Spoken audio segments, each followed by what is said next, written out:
Portanto, não separe a ciência que o vírus uniu. Então, essa é a ideia central do texto. É que nos últimos meses, isso desde março, eu tenho trabalhado intensamente sobre essa questão da Covid-19, por várias razões. Uma delas, naturalmente, porque a questão teológica ela aparece com toda a força nessa discussão. E eu queria trazer hoje a perspectiva teológica, não em si bioética, embora eu faça parte de comitê de bioética em hospital, e também fui assessor do protocolo da Associação Brasileira de Terapia Intensiva, mas eu queria trazer a perspectiva teológica, esse tema de hoje à noite.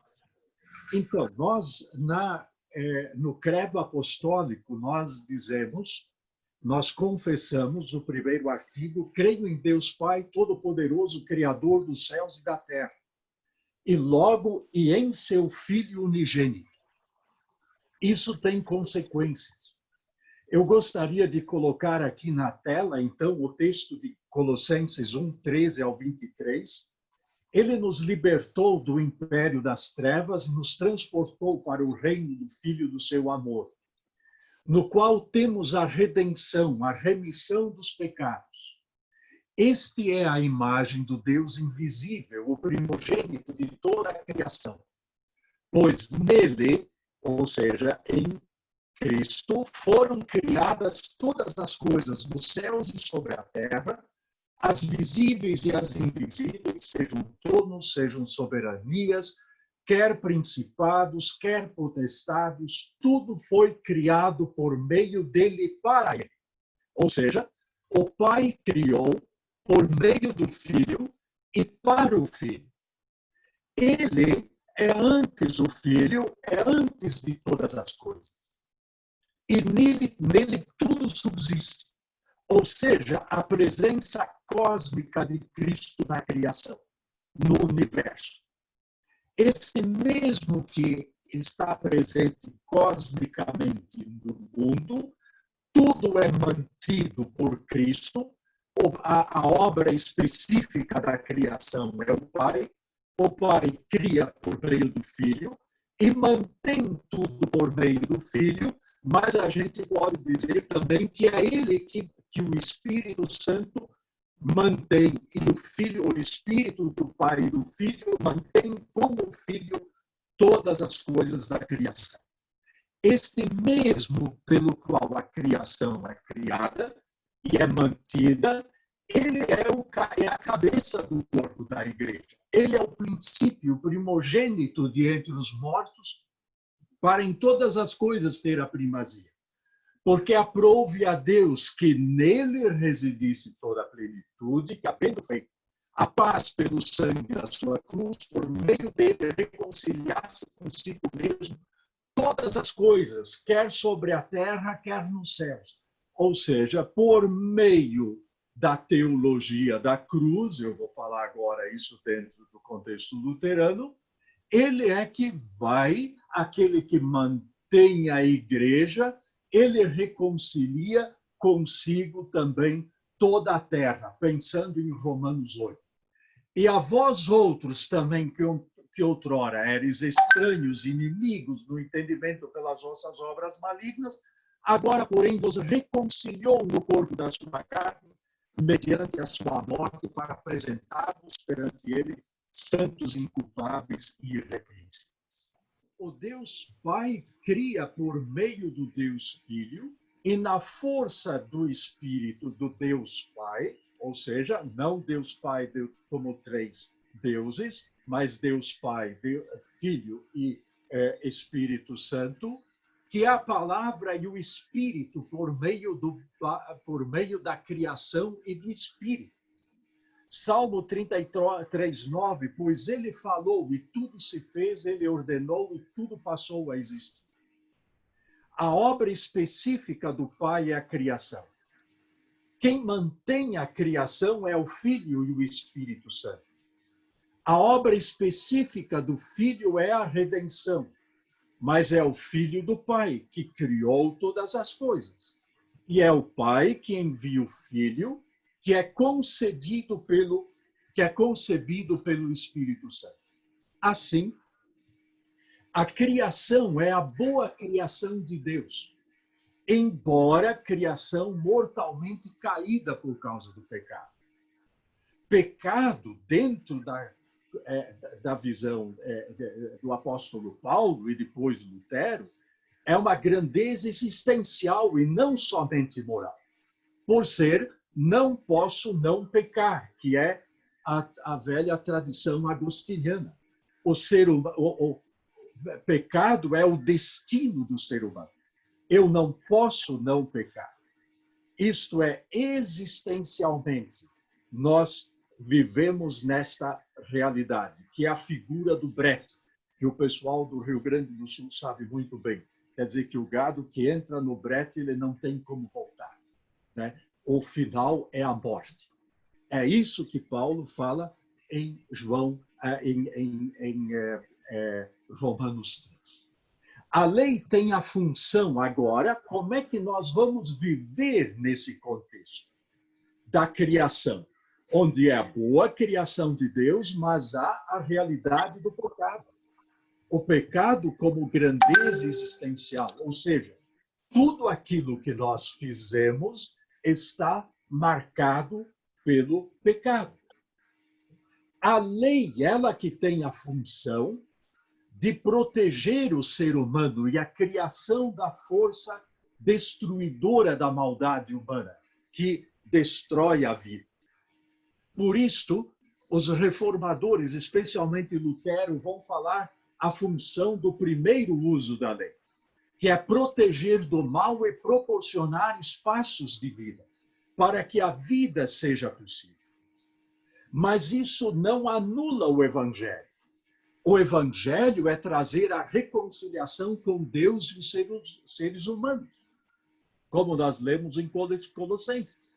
Só que o Evangelho não anula o primeiro uso da lei, que é proteger do mal e os espaços da vida. No primeiro uso da lei, o uso político ou civil, como se dizia, é para preservar a vida e não para a salvação eterna. Ninguém vai ser salvo, justificado pelo seu uso ou por cumprir o primeiro uso da lei. O problema é quando não se distingue esses dois aspectos. Esse é um dos grandes problemas. Ou seja, quando se mistura lei e evangelho. Aí a gente vai ser justificado pela lei. Mas não é pela lei que somos justificados, somente pelo evangelho. Mas a lei nos faz viver decentemente no mundo para preservar a vida. A palavra da reconciliação de Deus vem para salvar, bem como para transformar as pessoas, para servir a Deus no próximo em amor. De que modo? O primeiro uso da lei, família, política, economia e sustentabilidade, vamos chamar agora, galo verde, também faz parte do primeiro uso da lei.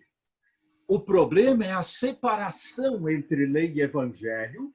Aí acontece que vive-se como se Deus não existisse. Ou seja, como disse uma vez um amigo meu, ele disse, olha, Euler, o meu problema é o seguinte, eu sou viciado no cigarro.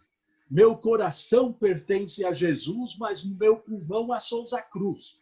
Ou seja, aí você tem essa dicotomia entre lei e evangelho, ou a mistura, a fusão entre a lei e evangelho, mistura de política e evangelho. Isso aconteceu especialmente no período do papado medieval, que assumiu o governo político, como ocorreu no tempo de Lutero e o escrito de Lutero, A Nobreza Cristã da Nação Alemã. Esse foi o grande problema. Essa mistura, ou seja, o papado assume poderes políticos, militares econômicos e vai assumir poder sobre toda a sociedade. Esse é um dos problemas na identificação de líderes políticos com Isaías 61 e Lucas 4, por exemplo. Assume-se uma posição messiânica, especialmente Isaías 61, o Espírito do Senhor, Deus, está sobre mim, porque o Senhor me ungiu para pregar boas novas aos quebrantados, enviou-me a curar os quebrantados de coração, a proclamar libertação aos cativos e a pôr em liberdade os algemados.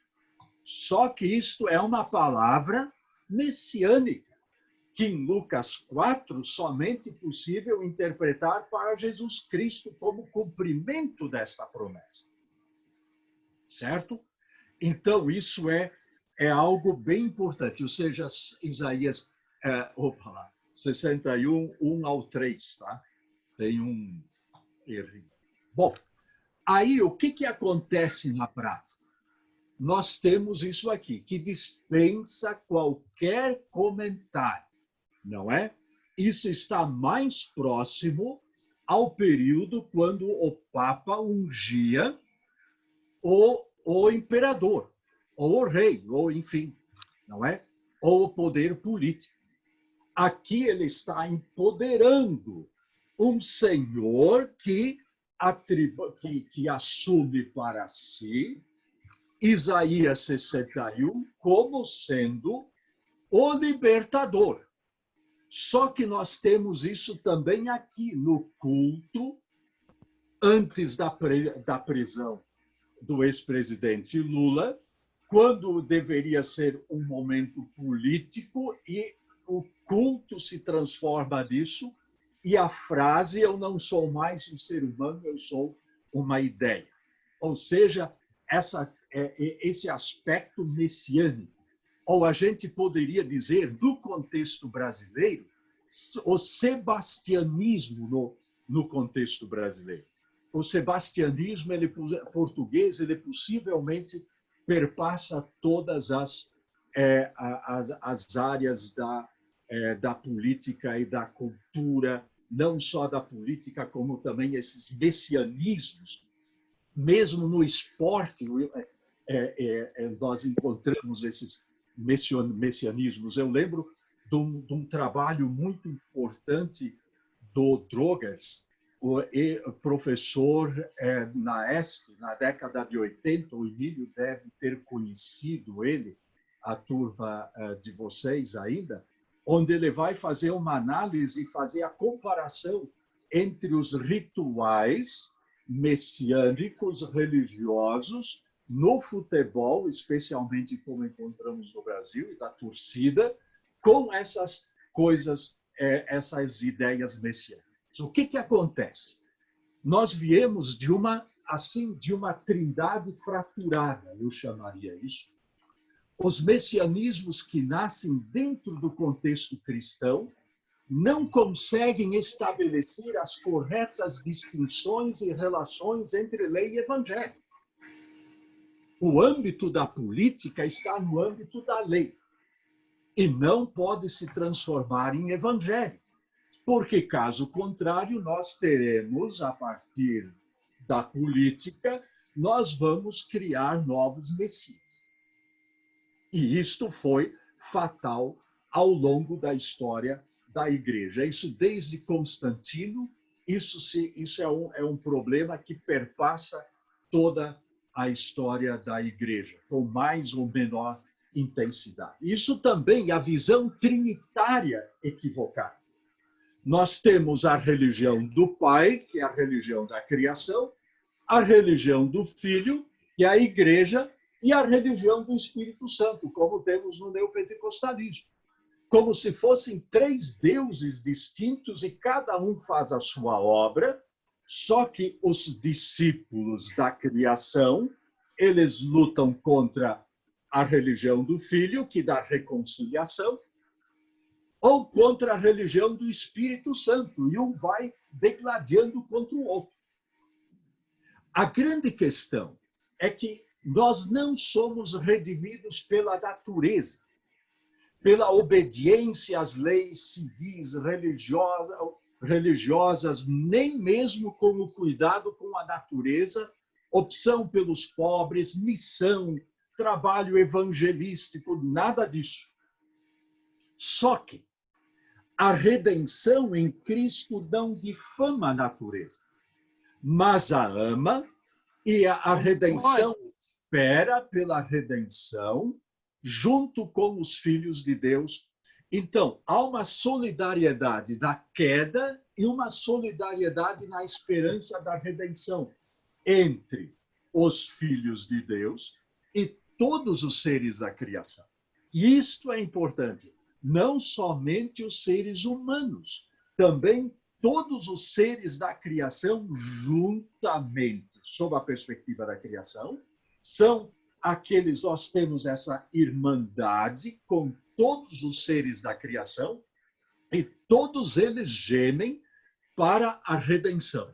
Ou seja, há uma fraternidade também na morte, na finitude e fraternidade na esperança escatológica. Ou seja, de um novo céu e de uma nova terra. Só que nós não podemos transformar essa expectativa escatológica aqui neste mundo em reino de Deus. Este é um equívoco político, econômico e também missionário. Por exemplo, fazer missão para construir o reino de Deus no mundo. Não. Fazer justiça social para construir o reino de Deus no mundo. Também não. Ou seja, o reino de Deus é algo que vem. Por isso, nós vivemos nessa ardente expectativa com todos os seres da criação, qualquer que seja. O grande problema é que, se não tivermos essa clareza em relação a distinção e relação entre a lei, o primeiro uso da lei, civil da lei, que é política, economia, cultura e etc., matrimônio, etc., nós transformamos o quê? As coisas deste mundo em ídolos. É o comentário de Lutero sobre o primeiro mandamento. Nós transformamos em ídolo. E aqui nós temos bem claro um ídolo. A direita está unida por Cristo, sentada à direita de Deus Pai Todo-Poderoso, ou seja, a direita política. Nossa trindade é Pai, Filho e Espírito Santo. Messias Bolsonaro é nosso líder. Devemos poupá-lo e lutar por ele. Nós brigamos, ele governa. Trindade, ele é o líder, nós os liderados, o céu, nosso pé. Ou seja, aqui está se dizendo que, em outras palavras, Messias Bolsonaro é um ungido, não só como ungido, mas dentro desse contexto, desse texto aqui, ele é a quarta pessoa da Trindade. Ou seja, ele está dentro da mesma frase de que nossa Trindade é Pai, Filho e Espírito Santo. O que acontece? Que o mundo deve ser governado pela razão, em prol da vida e não pela fé. Isto Lutero vai falar com muita clareza. O mundo deve ser governado pela razão, em prol da vida e não pela fé. Isso significa que agora, com a pandemia, não é a fé que vai expulsar o coronavírus. Expulsão do demônio do coronavírus, não. E também não poderemos atribuir a este vírus uma ideologia política, ou seja, o vírus comunista. Por quê? Estamos, na verdade, então, confundindo as linguagens, agora falando sob a perspectiva da teoria da linguagem, como também estamos confundindo e estamos descaracterizando a relação entre lei e evangelho. No mundo, nós devemos governar o mundo com a capacidade racional. Nós não chegamos a conhecer a Deus racionalmente, mas Deus deu a razão para conhecer as coisas do mundo. E não é a fé que vai fazer conhecer as coisas do mundo. Isso não significa que a fé seja excluída. Não, a perspectiva dela, mas pode ser pela fé para entender as coisas do mundo. Mas é a razão matemática, é a razão da física, é a razão da química, é a razão da biologia que vão entender o mundo.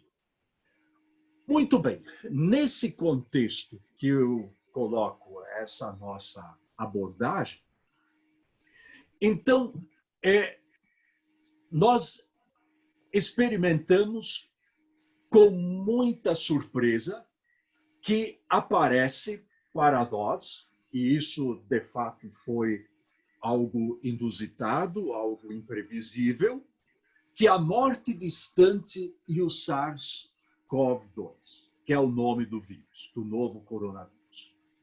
Há poucos meses, ainda no início de 2020, vivia-se na convicção de que as grandes pandemias estavam superadas, pois a medicina conseguira erradicar as doenças mais prevalentes, como a meningite, o sarampo, a catapora, as várias formas de gripe, inclusive a espanhola, entre outras enfermidades infecto-contagiosas.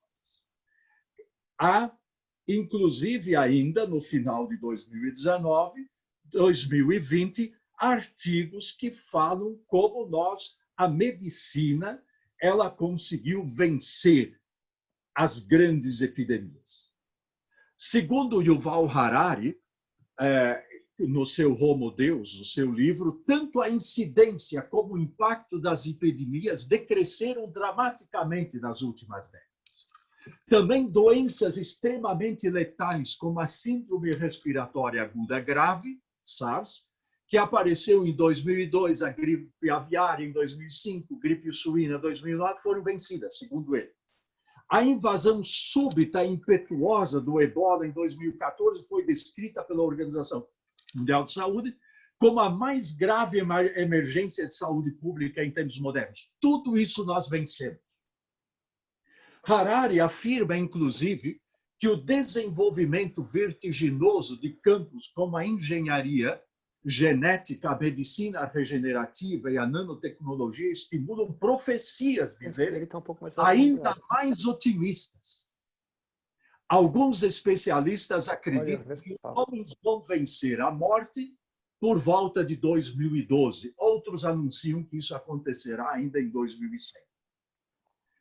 Há projetos da Google e há projetos de outras grandes empresas de biotecnologia que trabalham com isso, não é? O Ray Kurzweil é um dos principais articuladores disso e o Nick Bostrom também. Só que a ciência que está no âmbito da razão, como meio para governar o mundo, passa a ser uma religião. Estão vendo agora? Ou seja, também a ciência passa a ser um Messias e assume o papel de proporcionar esperança de salvação. Eu escrevi isso, sobre isso vocês estão vendo, não, nesse livro aqui, Brincando no Paraíso Perdido, em Ciência e Bioética, que o Joca conhece muito bem, um olhar teológico. Muito bem. Essa biotecnologia, com essa experiência, essa esperança messiânica, ela vai conseguir fazer os bioengenheiramentos, ou seja, toma-se o gene da água viva, a água viva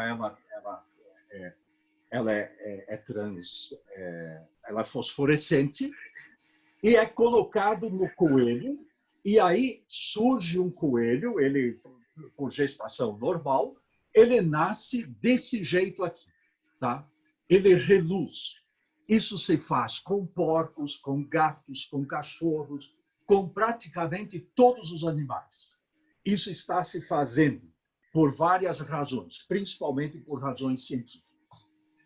Aqui nós temos também essa produção entre animal e ser humano, a orelha humana introduzida no dorso do animal, isso se chamam as quimeras. Isso significa que não há mais restrições nem de reino, nem de família, nem de espécie. Vegetal, material, humano, roedor, mamífero, tudo pode ser recombinado num ser diferente.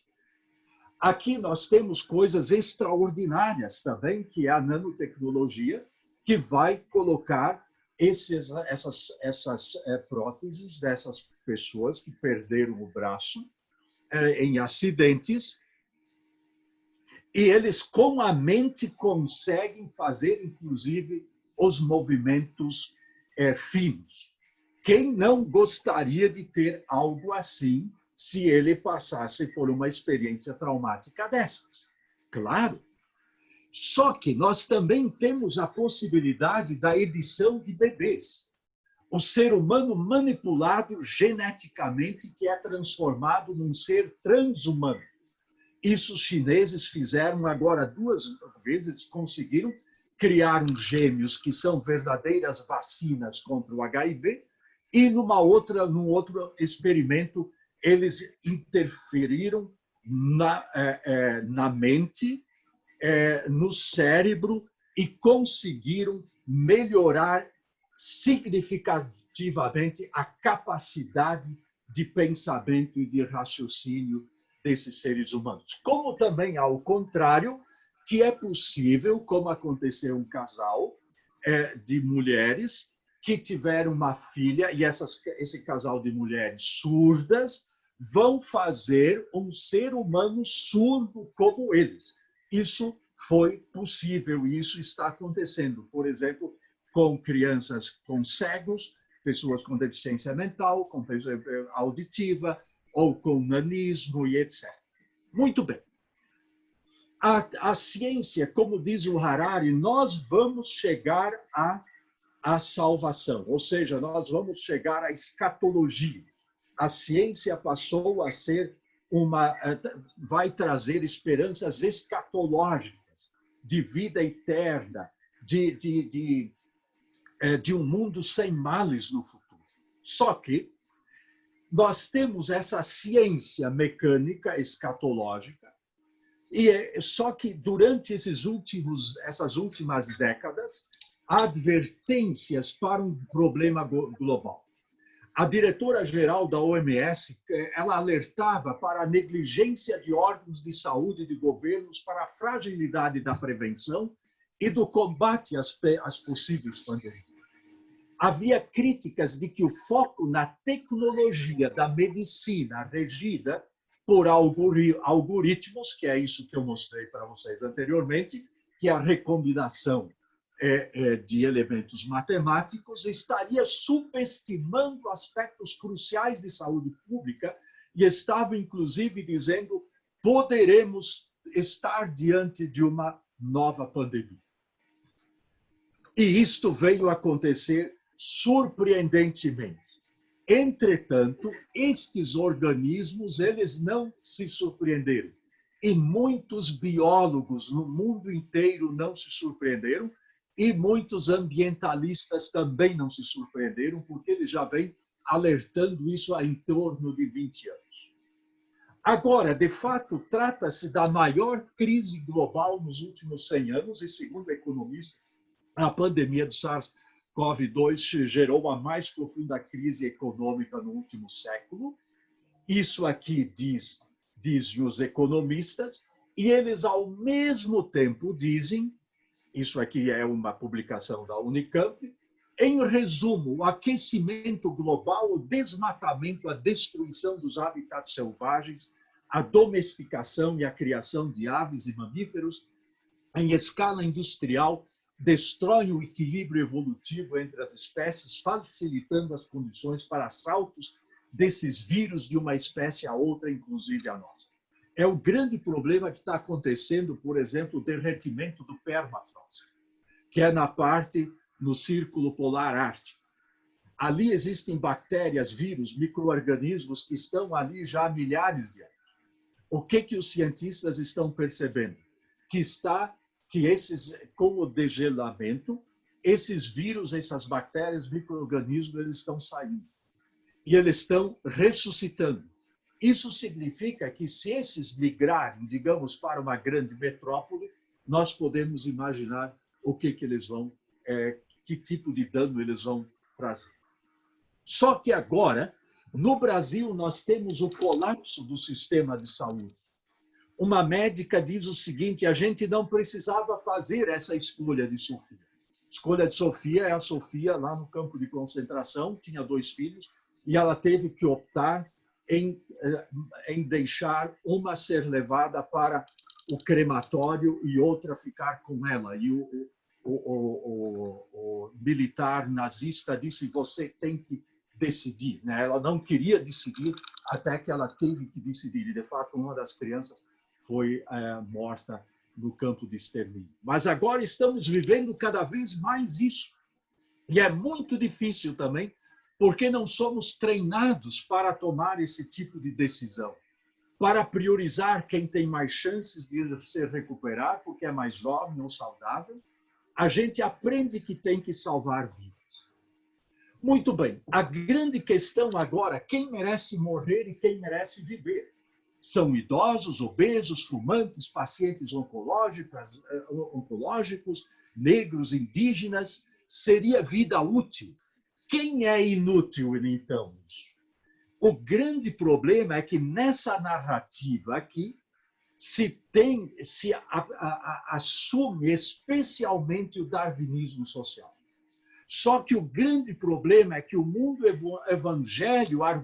evangélico argumenta a partir do darwinismo social de vida que merece ser vivida é vida dos fortes. Esse é o grande nó. Que o mundo evangélico se apropriou de conceitos do darwinismo social. A grande questão é que nós temos a fadiga da criação, que é a crise civilizatória. Especialmente saber é poder, segundo Francis Bacon. Exploração dos recursos naturais, instrumentalização da vida, coisificação do ser humano. Tudo é coisa. Tudo virou o quê? Isso aqui, o conceito moderno de ciência. Tudo é colocado dentro do plano cartesiano. Dividir a realidade em tantas partes quantas forem necessárias, porque as partes elas vivem mecanicamente, desconectadamente. Aí nós temos isto aqui, o conceito moderno de ciência, de cultura, esse é o domínio dos espaços, a crise ambiental, isso aqui é uma foto da seca na Amazônia em 2005, assim é a Amazônia, e aí ela se torna assim, o barcozinho ali, isso aqui é tudo ali onde era isso aqui, tá? Isso passa a ser assim. O outro problema, a poluição, o plástico, aqui as grandes ilhas gigantescas, realmente gigantescas de plástico. Isso está acontecendo aqui também, no Oceano Atlântico. A extinção de espécies por meio plástico, anelamento aqui, plástico que a ave come, não é? Acha que é comida. Aqui nós temos, então, o nosso modelo de civilizatório, que é Belo Monte, que é a destruição pela água, é um meio, e destruição pelo fogo, não é? E aqui, quando alguém se coloca em favor, ele em favor dos oprimidos, ele é assassinado. Muito bem. Talvez dos principais problemas é o equívoco nas nossas políticas públicas e todos os matizes políticos no Brasil, a construção dos direitos da pessoa por meio do consumo e não pela formação da consciência. O consumo suscita o que tem de mais animalesco no ser humano: inveja, cobiça, obsessões em querer ter mais, a violência, não é? Descartes dizia, penso, logo existo. Aliás, essa frase não vem de Descartes, ela vem de Agostinho. Tá? Agora nós dizemos, consumo, logo existo. Entende? Então, eu só existo à medida em que eu posso consumir. Talvez a gente tenha que lembrar um pouco que a presença da comunidade de fé no âmbito da criação. Eu só cito aqui, a teologia da libertação apoiou diferentes movimentos sociais, comunidades eclesiais de base, muito importante, ou também a questão da cidadania no Brasil. Temos a presença do universo neopentecostal e pentecostal na sociedade brasileira nas últimas décadas, é que nós falamos muitas vezes criticamente, com razão, mas o impacto neopentecostal e pentecostal é muito significativo, positivamente. Há estudos antropológicos de universidades brasileiras públicas que estão trabalhando isso, estão dizendo, olha, as igrejas históricas têm um olhar excessivamente crítico e até de desprezo em relação a eles. Então, a gente tem que reconsiderar. Movimento sanitário brasileiro, que foi muito importante, que deu origem ao SUS, Sistema Único de Saúde, que foi um movimento da juventude operária católica, juventude estudantil, comunidades eclesiais de base. Além disso, a grande contribuição da pastoral da criança. O Brasil reduziu em 75% as mortes de crianças em 1980 e 2020. Eu coloquei aqui, não é minha parente, eu nem conheço, tá? Mas ela fez um estudo muito interessante sobre isso. A questão é, então, a crise ambiental e a saúde pública. O Zika vírus é transmitido pelo Aedes aegypti, nós sabemos disso, especialmente as gestantes, elas vão sofrer, e os seus bebês nascem com microcefalia. Só que como é que nós resolvemos isso? Assim, se tem alguém com microcefalia, aborta. A solução proposta é o aborto. Só que nós não resolvemos o problema ambiental, que é basicamente o problema ambiental. Atitudes da população com o lixo, plásticos, pneus, entulhos que são abandonados em locais onde a água é armazenada. Local perfeito para a proliferação do Aedes. Os predadores naturais foram extintos, como sapos, peixes, lagartixas e etc. Então, esse é um problema também cultural nosso, de educação nossa, que nós não trabalhamos Bildung. Bildung não é educação, Bildung é construção de consciência. Talvez poderíamos traduzir assim. Bom, aí o uso de agrotóxicos, eu sei lá na minha terra, Rio do Sul, agricultores me disseram que a capina é feita química com mercúrio puro. Alguns lavradores fazem isso, algumas pessoas que não são lavradores também.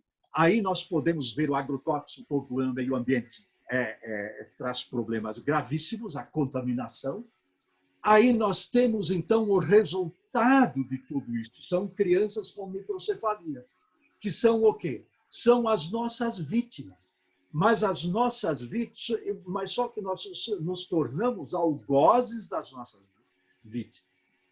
Só que nós somos os algozes das nossas vítimas e depois, inclusive, eliminamos aqueles que nós transformamos em pessoas assim por causa do nosso jeito de viver com o lixo. Síndrome de Patau, por exemplo, é um problema bem grave, por razões ambientais, são deformações significativas, e principalmente o mercúrio, aqui que eu quero chegar, essas são fotos. Por quê? Há um aumento significativo de crianças com espectro autista.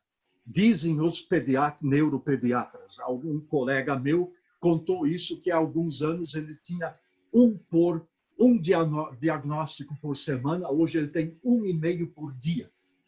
Vocês veem aqui a intoxicação, envenenamento por mercúrio, o autismo, ó, sintomas de autismo em crianças e sintomas de mercúrio por causa da intoxicação do mercúrio, tá? Em crianças. É a mesma coisa. Isso aqui eu tirei da revista de pediatria norte-americana que publicou isso. Tá? Então, 1/3 das crianças do mundo está intoxicada por chumbo. Isto aqui é uma de 30/7/2010. Tá? Estudo da OMS aponta para isso aqui, da Unicef, tá? Que vivem, especialmente, isso vem por causa do jeito como nós tratamos, especialmente com pilhas, materiais que são... Bom, temos as zoonoses, que é talvez a grande ameaça agora que ninguém acreditava, mas nós vemos agora essa zoonose que é o coronavírus. Zika vírus, HIV é uma zoonose também, que acontece em macacos, um tipo de macaco na África Central, o SARS-CoV-2, que é o nosso amigo conhecido agora, febre amarela, dengue, etc., né? Zoonoses, criação de gados, frangos e porcos, por exemplo.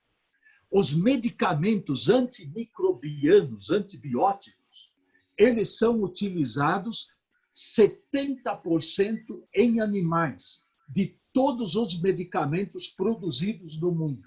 Vocês já pensaram nisso? E depois a gente vai ingerir isso, não é? Bom, conclusão. Salvação é ação de Deus somente, é o corandeu, que os teólogos gostam de dizer, né? Diante do coram mundo, ou seja, diante de Deus eu ajo no mundo de forma ecológica. O oikos é casa, é o local onde nós vivemos.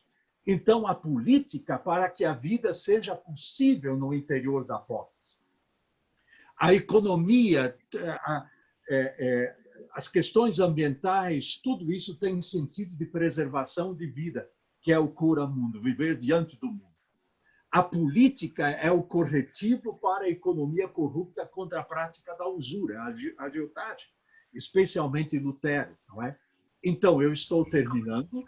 Restringir o uso de automóveis, utilizar transporte público, bicicletas, o uso das pernas humanas como meio de transporte. O problema é que o transporte público foi transferido para o uso particular de automóveis. Restringir a alimentação de gordura e açúcar, especialmente carnes. Criação de bovinos impacta no meio ambiente como nada. É um grande problema para os nossos hábitos, né? Especialmente para o churrasco de final de semana. Mas isso não tem problema, o problema é todos os dias. Tá? Reciclagem de materiais não degradáveis, educação ambiental. Talvez aqui também a gente poderia dizer, que muitos são pastores, pastoras aqui, de trabalhar a questão do primeiro uso da lei também nas pregações. O primeiro uso da lei, ele faz parte. Mas o primeiro uso da lei não leva as pessoas à justificação. Essa é a diferença que a gente tem que fazer. Só que a justificação nos liberta para agir em favor do outro, em favor da criação ferida, não é? Então, o problema, o uso de herbicidas, né, isso é uma coisa absolutamente inútil. Quando as pessoas passam herbicida ali para matar o inso na grama, plantar árvores, é importante participar criticamente de iniciativas públicas e comunitárias, Instituto Ambiental do Paraná, WWF, Greenpeace, Apremave, lá, Galo Verde, naturalmente, é o local mais bacana para a gente trabalhar. Então, gente, muito obrigado pela atenção. Então, eu pergunto se o pastor Odair consegue falar nesse momento. Milho, está me ouvindo? Agora estamos, sim. Eu vou ficar só com áudio, porque a minha internet está bem instável e por isso eu não consegui estar logo no começo. Se eu ligar o vídeo, cai. Então, peço desculpas por não poder estar no começo do encontro, mas eu queria saudar, acolher a todas aquelas que estão participando desse encontro e, pessoalmente, faço isso com uma palavra de Provérbios, capítulo 27, versículo 18. Quem cuida de uma figueira comerá de seu fruto, e quem trata bem o seu senhor receberá tratamento de honra. Quem cuida de uma figueira comerá de seu fruto, e quem trata bem o seu senhor receberá tratamento de honra. Provérbios 27, versículo 18.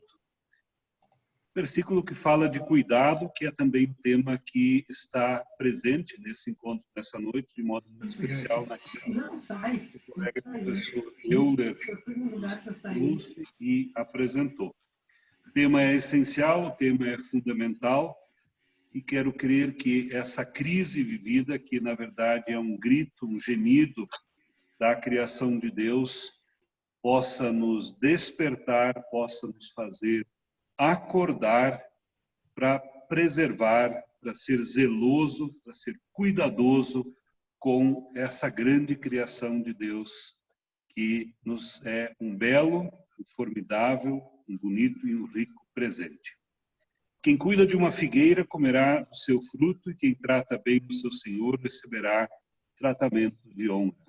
Que nós possamos nos engajar cada vez mais, que nós possamos adotar medidas, assim como também o professor Euler mostrou algumas, que têm como foco, como visão, como direção, zelar, cuidar dessa criação de Deus. Que Ele nos oriente, que Ele nos guarde, que Ele nos conduza, especialmente que Ele nos fortaleça, para que a gente possa ter determinação e coragem de se envolver e caminhar junto com essa importante causa. Obrigado, esse é o pastor primeiro vice-presidente da ISLB.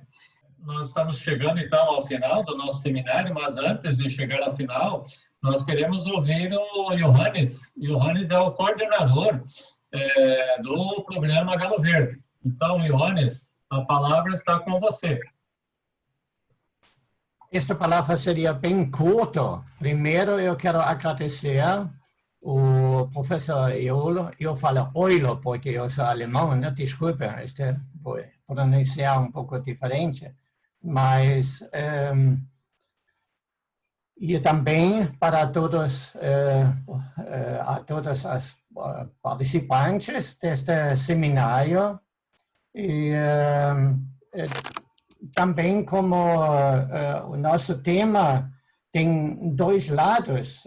O Galo Verde já fez muitas coisas, mas só com pressão deste vírus nós tínhamos primeira vez uma opção para conversar no mesmo tempo com tantas pessoas.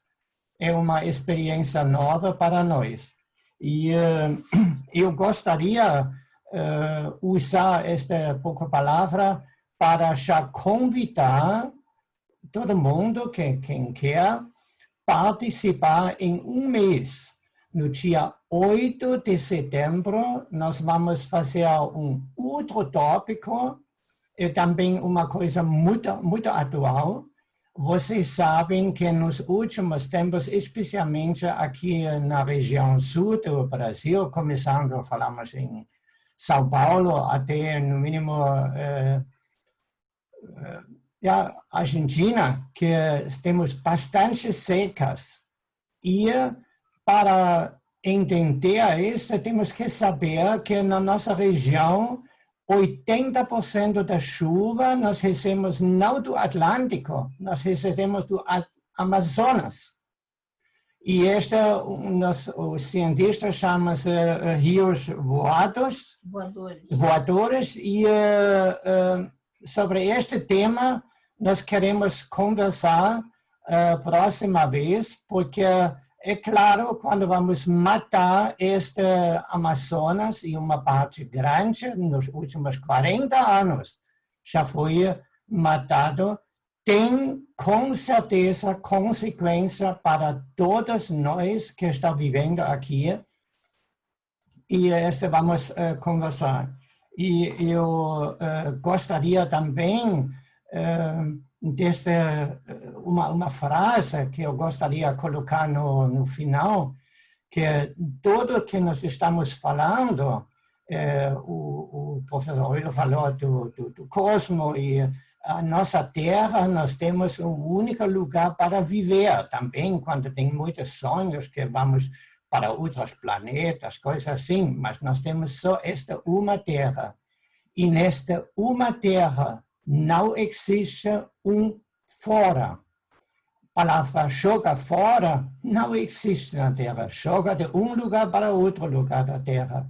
E qualquer outra coisa nós estamos fazendo nesta Terra, ativo ou passivo, como nós ouvimos que com agrotóxicos e milhares de outras coisas, tem efeitos ou para nós, diretamente, ou para outros e indiretamente para nós.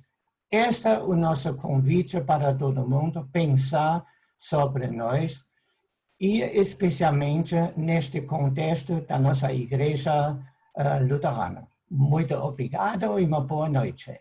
Poxa, para mim foi uma experiência nova mesmo, fazer assim uma palestra com tantas pessoas via online, tenho aulas e tudo mais desse jeito. Não, eu realmente gostaria muito de agradecer vocês e também o que eu queria colocar a perspectiva teológica e não fazer uma análise teológica dessa situação, entende?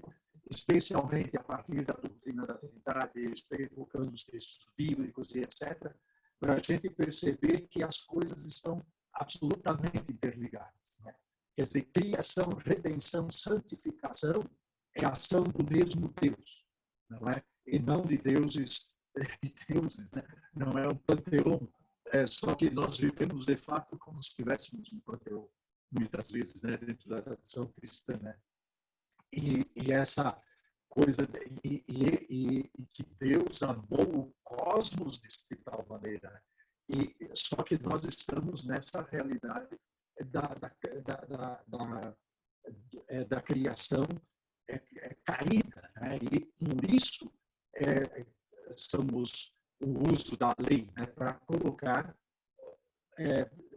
limites dentro disso, né? Eu lembro do Thomas Hobbes, ele dizia o homem é o lobo do homem, né?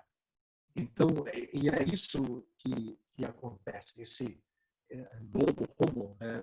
Como lobo, essa ganância, esse lucro exacerbado, essa coisa do consumo, não é? Eu acho que se nós quisermos sobreviver, nós vamos ter que mudar radicalmente ou significativamente como nós vivemos hoje. E como pastores, missionários, obreiras, pastoras, missionárias, as pessoas na comunidade, lideranças e etc., nós temos uma tarefa também para com o mundo, quer dizer, a justificação por Cristo, por graça, ela nos liberta para as ações concretas no mundo. Então, mais uma vez, muito obrigado pela atenção de vocês. Pessoal, nós temos ali embaixo ali o íconezinho das reações, então nós podemos bater as nossas palmas virtuais aí pro Euler usando o nosso ícone ali embaixo, né? Agradecendo a ele por esse momento aí de experiência, de conhecimento que nós tivemos. Conheçam o Galo Verde, participem. Euler, muito obrigado. Foi muito bom. A gente sai com muito mais conhecimento, com muitas perguntas, e acho que sai também um pouco animado e animada, né? Para seguir nessa trilha de cuidado com a criação de Deus, sabendo que nós fazemos parte de todo esse sistema, somos apenas uma parte dele, né? Então, muito obrigado também a todas e a todos que estiveram conosco nessa noite, e até o próximo encontro, se vocês quiserem. E convidem outras pessoas também. Tchau. Tchau, obrigado.